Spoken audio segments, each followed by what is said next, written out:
नमस्कार, आप देख रहे हैं न्यूज़ एट 8। 2016 में नोटबंदी के समय लाया गया 2000 का नोट रिजर्व बैंक कल से वापस लेने जा रहा है। ये प्रक्रिया 30 सितंबर तक चलेगी। रिजर्व बैंक के गवर्नर शक्तिकांत दास ने कई तरह के सवालों और अटकलों पर विस्तार से आज जवाब दिए। उन्होंने कहा कि 2000 के नोट लीगल टेंडर बने रहेंगे। रिजर्व बैंक करेंसी मैनेजमेंट के तहत ये नोट वापस ले रहा है। ये फैसला क्लीन नोट पॉलिसी के तहत लिया गया है। आरबीआई गवर्नर ने लोगों से कहा है कि वो इसे बदलवाने या जमा करने के लिए बिल्कुल जल्दबाजी ना दिखाएं। जब भी समय हो बैंक जाकर इसे बदलवा सकते हैं। लोगों के पास 4 महीने का भरपूर समय है। 30 सितंबर की डेडलाइन पर उन्होंने कहा है कि ये इसलिए दी गई है ताकि लोग इसे गंभीरता से लेकर नोट जमा करवा दें। उन्होंने ये भी कहा है कि डेडलाइन बढ़ाने को लेकर कोई भी फैसला तब के हालात को लेकर किया जाएगा। गर्मी को देखते हुए उन्होंने कहा बैंकों से समुचित इंतजाम किया जाए। Take your time. 4 महीने की समय दी गई है। आप आराम से 4 महीने के अंदर जब भी आपको सूटेबल होता है आप नोट एक्सचेंज करिए। ऐसा नहीं कि आप तुरंत आज ही जाए, कल ही जाए। आज कल से शुरू हो रहा है। ये नहीं कि आप तुरंत बैंक में जाके रश करें और इसको करें। आराम से करिए। Take your time. 4 महीने है। By September 30th please exchange it and time is given up to September 30th so that it is taken seriously. 2000 के नोट वापस लेने के मामले में दिल्ली हाई कोर्ट में जनहित याचिका दाखिल हुई है। बीजेपी के नेता और वकील अश्विनी उपाध्याय ने याचिका दाखिल की है। आरबीआई और एसबीआई के नोटिफिकेशन को निष्क्रिय घोषित करने की मांग की गई है। याचिका में कहा गया है कि बिना किसी मांग, पर्ची और पहचान प्रमाण के 2000 के नोट बैंक में जमा करने का फैसला मनमाना, तरकीन और भारत के संविधान के अनुच्छेद 14 का उल्लंघन करता है। याचिका में आरबीआई और एसबीआई को निर्देश देने की मांग की गई है कि 2000 के नोट संबंधित बैंक खातों में ही जमा जाएं, ताकि कोई भी अन्य बैंक खातों में पैसा जमा ना कर सके और काला धन और आय से अधिक संपत्ति रखने वाले लोगों की आसानी से पहचान हो सके।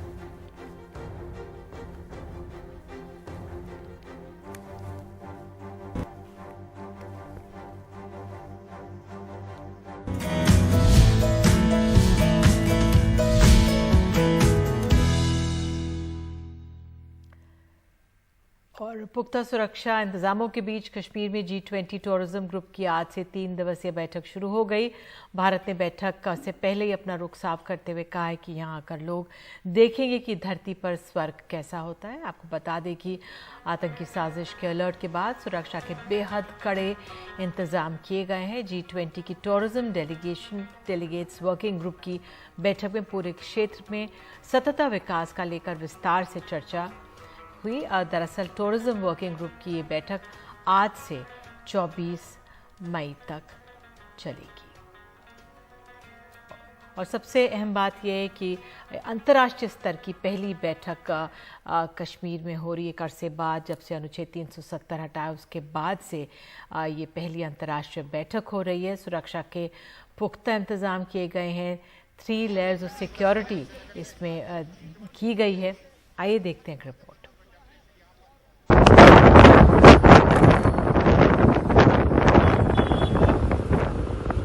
श्रीनगर के शेर कश्मीर इंटरनेशनल कन्वेंशन सेंटर में पर्यटन पर 3 दिन चलने वाली बैठक की शुरुआत फिल्म पर्यटन पर चर्चा के साथ हुई।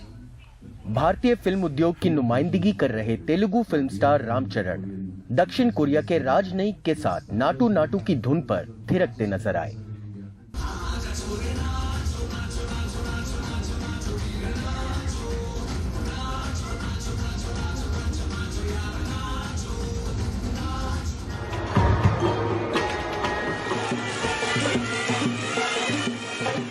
हालांकि चीन ने कार्यक्रम का बहिष्कार किया और कुछ और देश भी नहीं आए, मगर अधिकारियों के मुताबिक इस बैठक में सबसे बड़े पैमाने पर भागीदारी हुई। G20 देशों के अलावा अन्य विशेष आमंत्रित देशों के 60 मेहमान यहां मौजूद थे। Government of India committed to working with all दी। भारत सरकार सभी G20 देशों और सभी अंतर्राष्ट्रीय संगठनों के साथ काम करना चाहती है। ये सस्टेनेबल टूरिज्म को बढ़ावा देगा। to promote sustainable tourism. हफ्तों की भारी सुरक्षा बंदोबस्त और तैयारी का असर ये रहा कि डेलीगेट्स के श्रीनगर पहुंचने पर सुरक्षा की दीवार अलग से नजर नहीं आ रही थी। शहर को बिल्कुल चमका दिया गया था ताकि दुनिया भर में कश्मीर की एक सकारात्मक छवि बने। अधिकारी कहते हैं इससे कश्मीर में पर्यटन को बढ़ावा मिलेगा। In the midst of all these crises, India sees G20. Bharat G20 को एक मौके की तरह देखता है। जैसा कि भारत के प्रधानमंत्री ने कहा कि भारत में होने वाला G20 समावेशी, निर्णायक और कार्य के लिहाज से बेहतर होगा। Will be very decisive and will be action oriented. G20 की यह मीटिंग 3 दिन तक यहाँ जारी रहेगी और आज का जो सेशन था वो किस तरह फिल्म टूरिज्म को प्रमोट किया जाए। इत्तेफाक की बात यह है कि ये उस जगह हो रहा है जहाँ पिछले 30 साल से यहाँ सिनेमा बंद पड़े हैं मिलिटेंसी की वजह से, और यहीं से ये बात हो रही थी किस तरह पूरे मुल्क, पूरे दुनिया में फिल्म टूरिज्म को बढ़ावा दिया जाएगा। श्रीनगर मीटिंग का बाइकआउट चाइना ने किया, अपोज भी किया, लेकिन अधिकारियों का कहना है कि जो अधिकतर मुल्क हैं जो G20 के हैं उन्होंने इसमें हिस्सा लिया और 60 डेलीगेट जो G20 कंट्रीज से हैं इस मीटिंग में हिस्सा ले रहे हैं। श्रीनगर से नज़ीर मसूदी, कांग्रेस के नेता आनंद शर्मा ने कहा है कि जो संवैधानिक पीठ ने फैसला दिल्ली को लेकर किया है हम उसका समर्थन करते हैं। उन्होंने कहा कि राज्यों के अधिकारों को भी ध्यान में रखना चाहिए। आनंद शर्मा ने कहा है कि बात सिर्फ दिल्ली की नहीं, बात देश की है। वहीं उन्होंने कहा है कि संसद में क्या रुख होगा इस पर फैसला बड़े नेता विचार कर लेंगे। Let's cross the river when it comes. I think the Congress and the other parties, because I'll be very honest with you, I would expect that the Congress leadership, the Congress president, and who is also the leader of the opposition in Rajya Sabha, and the leader of the House in Lok Sabha, along with the leaders of all other political parties, will discuss this matter as and when the session is convened. Anand ji एक प्रश्न है। But we do hope, since it's constitutional bench and the government has gone back there, so hopefully the Supreme Court will come out with its view. वहीं दिल्ली के मुख्यमंत्री अरविंद केजरीवाल ने कहा है कि अगर सारा विपक्ष एकजुट हो गया और अगर बिल लाया गया तो उसे हम गिरा सकते हैं और ये एक तरीके से 2024 से पहले का सेमीफाइनल होगा। मैंने उनसे निवेदन किया कि अगर सारा विपक्ष इकट्ठा हो जाता है, नॉन बीजेपी सारी पार्टियां इकट्ठी हो जाती हैं, तो एक तरह से राज्यसभा के अंदर अगर ये इसको बिल के रूप में लेके आते हैं तो इसको बिल के रूप में हराया जा सकता है राज्यसभा के अंदर। और अगर राज्यसभा के अंदर ये बिल हार गया तो ये एक तरह से 2024 का सेमीफाइनल होगा। फिर एक मैसेज चला जाएगा पूरे देश के अंदर। ये बिल अगर हार जाता है तो मैसेज पूरे देश में जाएगा कि 2024 के अंदर बीजेपी की सरकार जा रही है। और आज शाम मुख्यमंत्री नीतीश कुमार ने कांग्रेस के नेताओं से मुलाकात की। मल्लिकार्जुन खड़गे और नीतीश कुमार के बीच मुलाकात शाम करीब 6 बजे 1.5 घंटे चली बैठक के बाद समाप्त हुई। इस बैठक में राहुल गांधी और तेजस्वी यादव भी मौजूद रहे। केसी वेणुगोपाल और ललन सिंह भी थे। उन्होंने कहा कि विपक्षी एकता को मजबूत करने पर बात हुई है। बहुत जल्द एक और मीटिंग होगी। तिथि और जगह का ऐलान 1 या 2 दिन में हो जाएगा। मणिपुर में एक बार फिर से हालात तनावपूर्ण हो गए। राजधानी के चेक्कान इलाके में तनाव है। सेना और अर्धसैनिक बलों को हालात पर काबू पाने के लिए बुलाया गया है। पुलिस सूत्रों के अनुसार मेइती और कुकी समुदाय के लोगों में एक स्थानीय बाजार में जगह को लेकर कहासुनी हो गई और इलाके में हिंसा की भी खबरें आ रही हैं। एक बार फिर से कर्फ्यू लगाना पड़ा है। इससे पहले कर्फ्यू में 4 बजे तक ढील दी गई थी। शाम 4 बजे तक ढील दी जा रही है।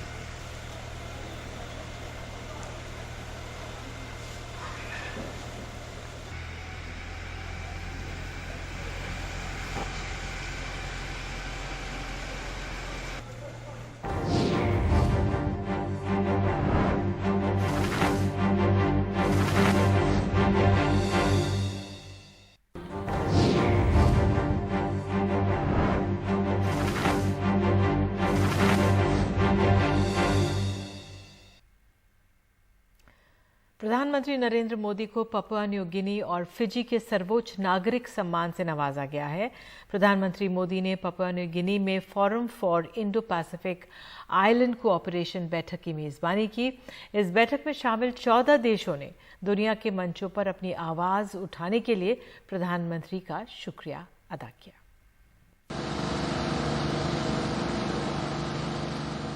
पीएम मोदी रविवार रात जब पापुआ न्यू गिनी पहुंचे तो उनका स्वागत पीएनजी के प्रधानमंत्री जेम्स मरापे ने पैर छूकर किया।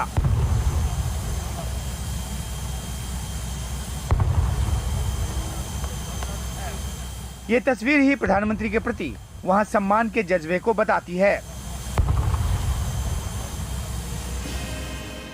सोमवार को पीएम मोदी को पापुआ न्यू गिनी के साथ साथ फिजी के भी सर्वोच्च नागरिक सम्मान से नवाजा गया। दूसरे देश के नागरिकों को ये सम्मान बहुत कम ही दिया जाता है।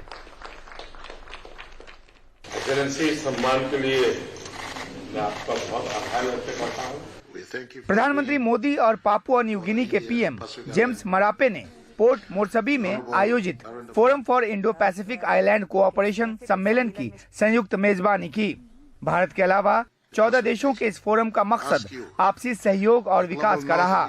भारत से इनको बड़ी उम्मीदें हैं। In the global south, we have development challenges. Our resources are harvested by tons and volumes, and our people have been left behind in the global south.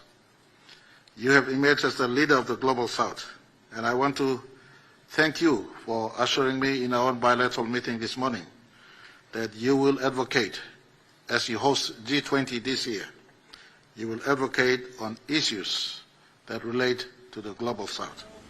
Look east से आगे बढ़ते हुए एक्ट ईस्ट नीति के तहत FIPIC को 2014 में बनाया गया जब पीएम मोदी फिजी दौरे पर थे। इसका दूसरा शिखर सम्मेलन 2015 में जयपुर में हुआ। कोरोना महामारी के समय जब पूरे विश्व में वैक्सीन को लेकर हाहाकार मचा था, भारत ने वैक्सीन मैत्री के जरिए कई देशों की मदद की। इस तीसरे सम्मेलन में पीएम मोदी ने इस फोरम में शामिल सभी 14 देशों को भरोसेमंद साथी बने रहने का भरोसा दिया। मेरे लिए आप लार्ज ओशन कंट्रीज है, स्मॉल आइलैंड स्टेट्स नहीं। आपका यह महासागर ही भारत को आपके साथ जोड़ता है। मानवीय सहायता हो या फिर आपका विकास, भारत को आप भरोसेमंद पार्टनर के रूप में देख सकते हैं, विश्वास कर सकते हैं। पीएम मोदी ने चीन का नाम लिए बगैर उसे गैर भरोसेमंद करार दिया। चीन पैसिफिक रीजन में अपना दबदबा बढ़ाने की कोशिश में जुटा रहता है ताकि इसका रणनीतिक तौर पर इस्तेमाल कर सके।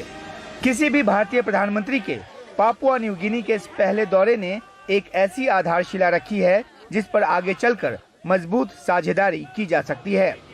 एजेंसी रिपोर्ट के साथ उमाशंकर सिंह, NDTV इंडिया।